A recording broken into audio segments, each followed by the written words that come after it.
Sue and I were in Kuala Lumpur. We had finished a full day workshop, and it was one of those rare occasions. From downtown Kuala Lumpur to the airport, peak hour traffic, do you know how long it takes? At least 1.5 hours. Now, the taxis in Malaysia, the meter doesn't move very much when the car is standing still. So they avoid picking you up.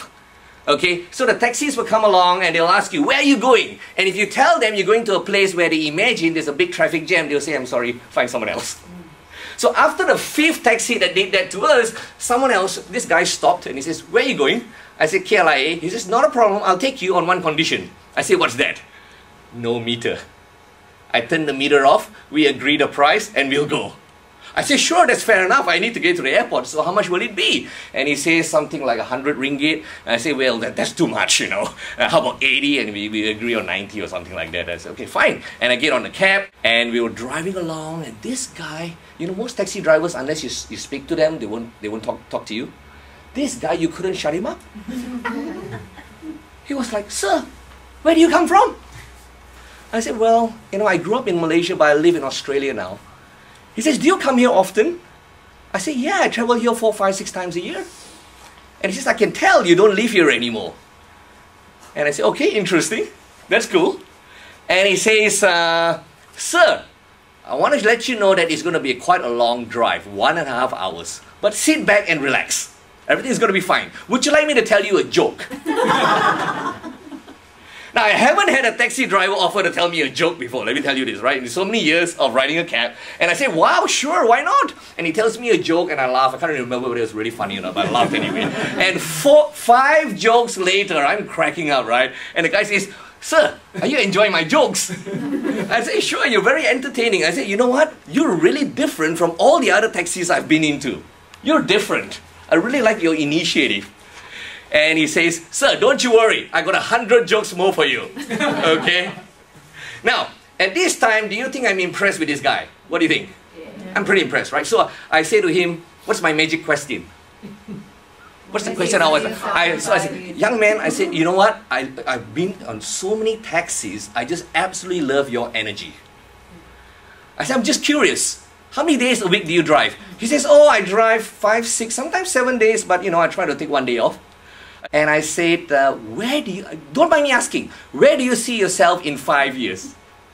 Now, this guy, without batting an eyelid, he says, sir, in 5 years, I'm going to be in the UK. My family and I, we're going to be in London, and I am going to be working as a nurse. Now, if any of you have been to Malaysia, you'll know that even today, for males to want to be nurses is kind of rare.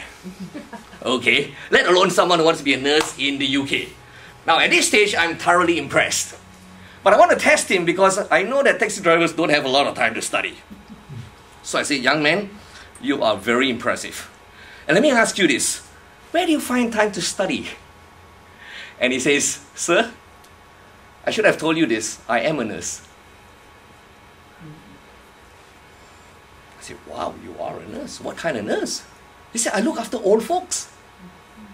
And I said, geez, that's great. And how do you find that? It is the best job in the world, sir. You know, these old folks, when you look after them, right, you help them a little bit, you feed them something, you help them put on a shirt, they think you're their best friend. They'll thank you 1,000 times. It is just the most rewarding job you could imagine. And I said, look, there's nothing wrong with driving a taxi and you're doing a real fine job, and I've got great friends with PhDs who also drive taxis every now and then, but I'm just curious, what are you doing here? What are you doing here? And he says to me, sir, it's a long story, but I have time to tell you this. So it's okay, I'll tell you the story. He says, 3 years ago, I was a nurse, I was in the UK. I had 3 young children, and they're here, and my wife was here looking after the kids. I was earning good money, sir. I was selling pound, UK pound, back to my family. I was loving my job. Life couldn't be better. And he says, I say, what happened?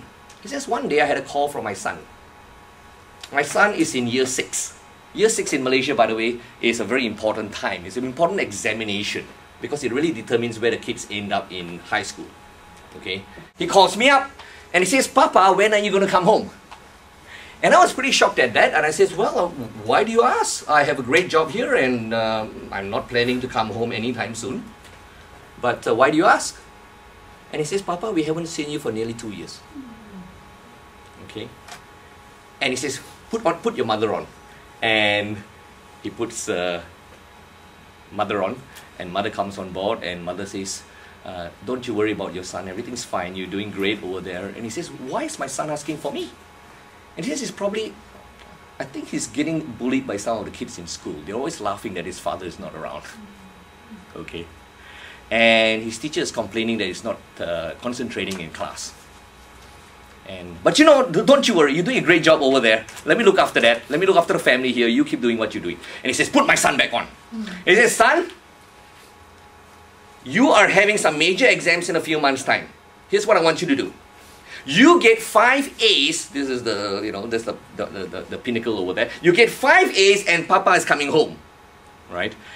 And the son doesn't say a word. He puts the phone down. And then he forgets about it. A couple of months later, he gets a phone call.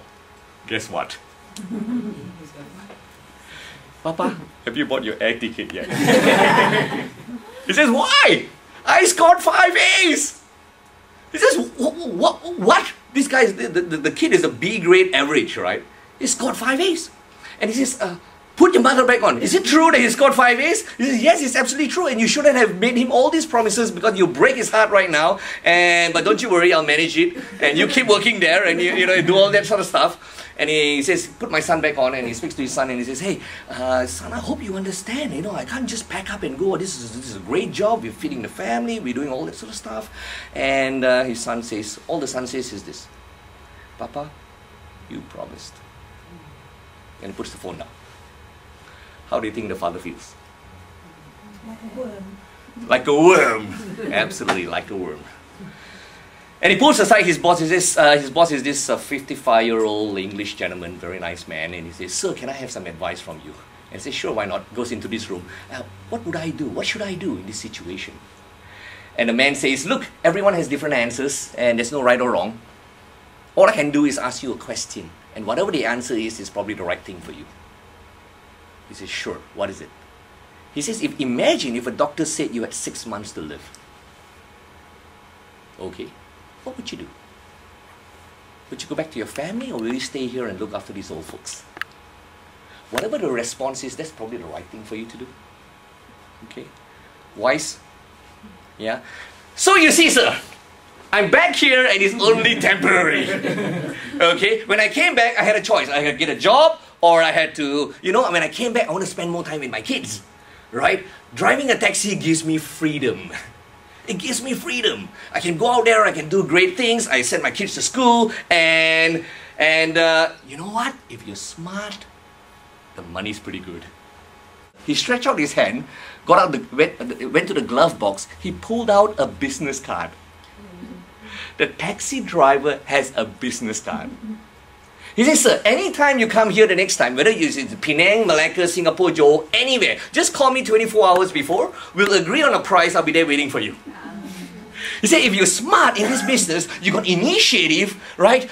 Man, the money is not bad, sir. And I give you good service, right? I say, yeah, you're exceptional. Now, do you think I will remember this chap? What do you think? Yeah? Now, do you think that this person is pretty exceptional? Yeah? So, what has this got to do with emotional intelligence? Everything. Everything. Okay, research has shown emotional intelligence is a term that was first became known in 1990. A couple of Harvard professors, Salovey and Mayer. Their definition is this. It's a form of social intelligence, intelligence about working with people, interpersonal skills, human relationships, okay, that involves the ability to monitor one's own and others' feelings and emotions, to discriminate among them, and use this information to guide one's thinking and action. A little bit of a mouthful, I know.